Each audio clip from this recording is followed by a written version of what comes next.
વડાપ્રધાન નરેન્દ્ર મોદીના ડિજિટલ ઇન્ડિયાના સપનાને કેબિનેટની લીલી ઝંડી મળી ગઈ છે.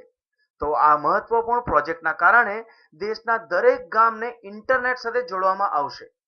દેશના દરેક ગામમાં સ્માર્ટફોન પર ઇન્ટરનેટ વ્યવસ્થા, વર્ચ્યુઅલ ઈ ક્લાસની સિસ્ટમ શરૂ થશે.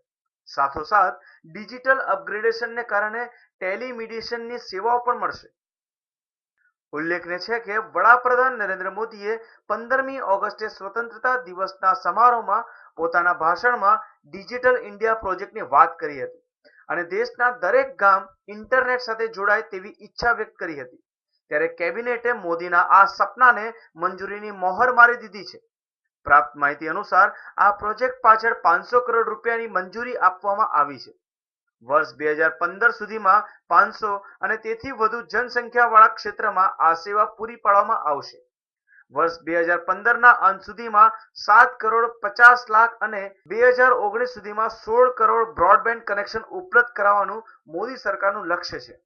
મહત્વનું છે કે ભાજપે સત્તામાં આવતા પહેલા તેમના ચૂંટણી ઢંઢેરામાં પણ ડિજિટલ ઇન્ડિયાના મુદ્દાનો પણ સમાવેશ કર્યો હતો અને આ પ્રોજેક્ટ વર્ષ 2019 સુધીમાં પૂર્ણ કરવાની વાત પણ ભાજપે કરી હતી. Bureau report, news online, Ahmedabad.